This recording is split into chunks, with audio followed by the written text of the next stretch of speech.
Japan was one of the fastest growing countries in the world, but now Japan is on the verge of being wiped out from the world map.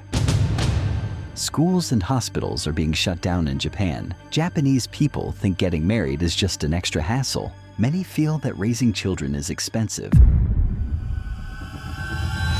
Once Japan was one of the fastest growing countries in the world. Rising from the ruins of World War II, it led the world in technology, industry, and economy. But now Japan is on the verge of being wiped out from the world map. But why? The future of a country depends on its new generation, and when the arrival of that new generation stops, a terrifying silent disaster begins. Despite advanced technology, a strong economy, and global influence, Japan is gradually sinking into an invisible crisis. Japan is one of the countries that has developed one of the world's finest human resources. So, a declining birth rate in such a nation is not only a warning for Japan itself, but also for the rest of the world. It could lead to a severe catastrophe.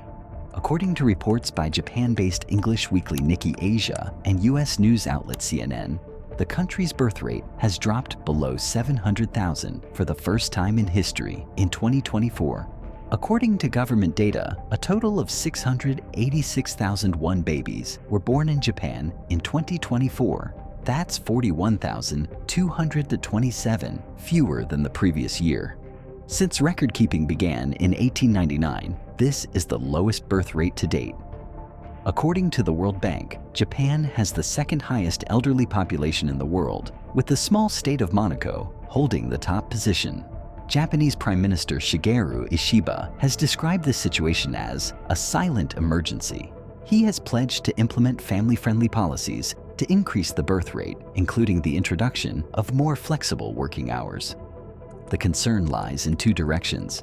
Not only is the birth rate declining, but the death rate is also increasing. Altogether, this is intensifying the population crisis in the country and placing additional pressure on both the economy and the social security system. Statistics released by Japan's Ministry of Health further revealed that the average number of children per woman in 2024 has dropped to 1.15, the lowest ever recorded. Meanwhile, the total number of deaths in 2024 reached 1.6 million, a 1.9% increase from the previous year. Prime Minister Ishiba stated that revitalizing rural areas is crucial, as the declining elderly population there has rendered many villages nearly uninhabited.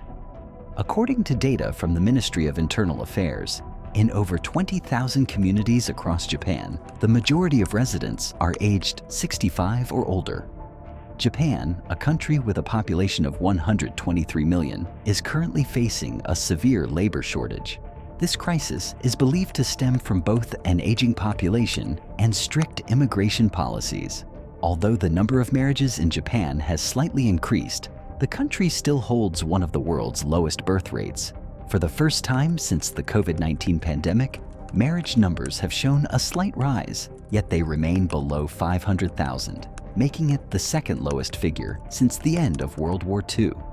Experts say that without adopting long-term social and economic policies to raise the birth rate, Japan will not find a sustainable solution. The population decline is casting a serious shadow over Japan's economic future. The shrinking number of working-age individuals, those aged between 15 and 64, has led to a labor market crisis. While more women and elderly people are entering the workforce, it is still not enough to reverse the declining birth rate. Young people in Japan are increasingly losing interest in marriage and starting families. Due to work pressure, they are struggling to maintain a balance between personal and professional life. Many feel that raising children is expensive and a major responsibility, requiring both time and money. If Japan's birth rate continues to decline at this pace, the effects will be felt not only in Japan's economy, but also in global markets. Japan is home to many international companies and technological hubs. If labor shortages reduce production, it will have repercussions for the global economy. Similarly, countries like South Korea and Italy are facing comparable demographic challenges. However, some European nations, such as France and Sweden, have managed to stabilize their birth rates through family-friendly policies. Japan could learn from these countries if it chooses to. A report notes that in some Japanese villages, schools have been shut down simply because there are no children to teach. In some areas, even hospitals are on the verge of closing due to a lack of patients. Japan's demographic crisis is not just the story of a single country. It speaks to a global reality. The situation Japan faces today may be a reflection of the future that awaits the entire world. Technology can conquer many things, but the future is only built when new lives begin to walk toward it.